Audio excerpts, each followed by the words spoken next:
అనుకో అట్లా వెళ్ళి ఆర్డర్ తీసుకుని వెళ్ళిపోతాం.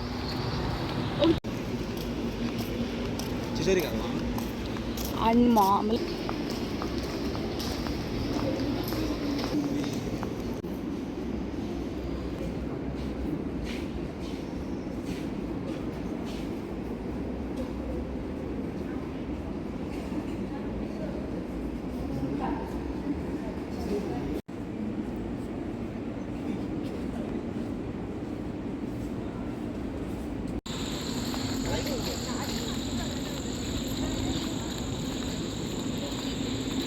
అయ్యో దానికి ఏం లోట్లేదండి. ఆ బంగ్లా ఎదురుగానే చేస్తామంటండి. ఆ కేసు మా గురుగారి సెంటిమెంట్. ఆయన రిటైర్ అయ్యే వరకు అది అలా నడుస్తూనే ఉంటుంది. వాళ్ళు అలా పచ్చ కొట్టుకుంటూనే ఉంటారు.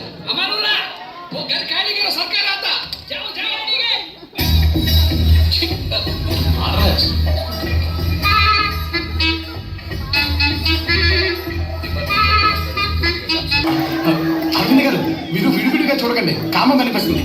అదే కలిపి చూసారనుకోండి, కామన్ గా ఉంటుంది. నేను బయటికి వెళ్ళాలి, వస్తావా? ఇంకా ఏమైనా క్రాంప్ తీయాలి? తను చిన్నప్పటి నుంచి అంతే రాఘవ, ఎవరైనాతో మాట్లాడితే చాలు వాళ్ళ తగ్గితే తప్పేమిరా? బసిరెడ్డి కొడుకు బాలిరెడ్డి, నువ్వు కనపడ.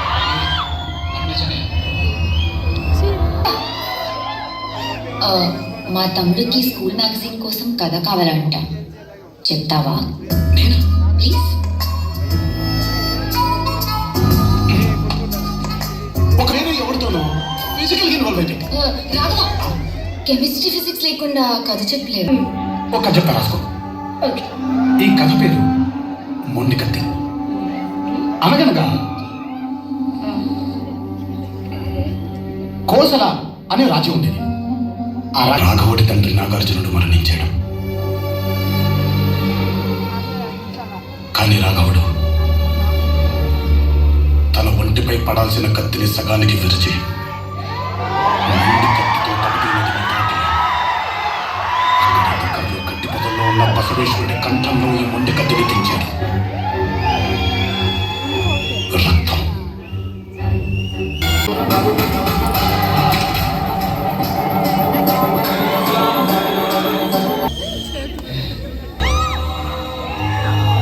ఇక్కడ లేని మా నాయన తరఫున ఇక్కడికి రాని మీ నాయనకు క్షమాపణ చెప్తాను. కర్నూలు కొండారెడ్డి పుస్తకాల నుంచి అనంతపురం క్లాక్ టవర్ సెంటర్ దాకా బళ్ళారి కన్నుల్లో దాంకున్న బెలగం పొలంలో పండుకున్న వదల తరుముకుంటా వస్తా, తలకై కోస్తా.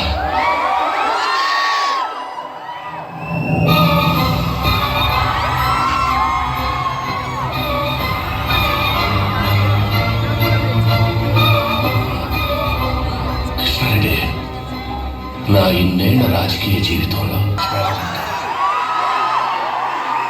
చూసావా బాలరెడ్డి?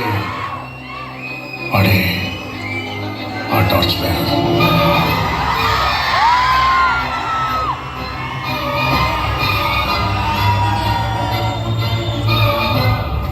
అవి నేను నీకు అర్థం.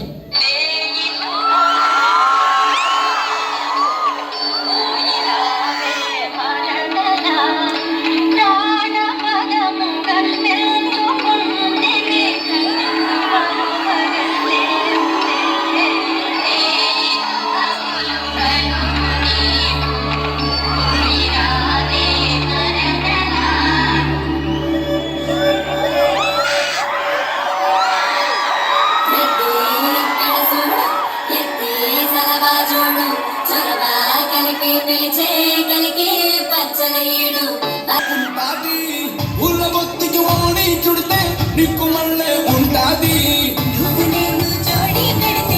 సంట ముట్టి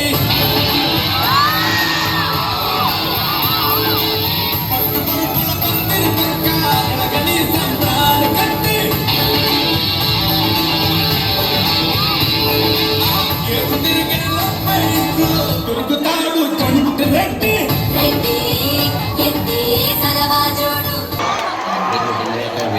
రాఘవ రెడ్డి అనుకో.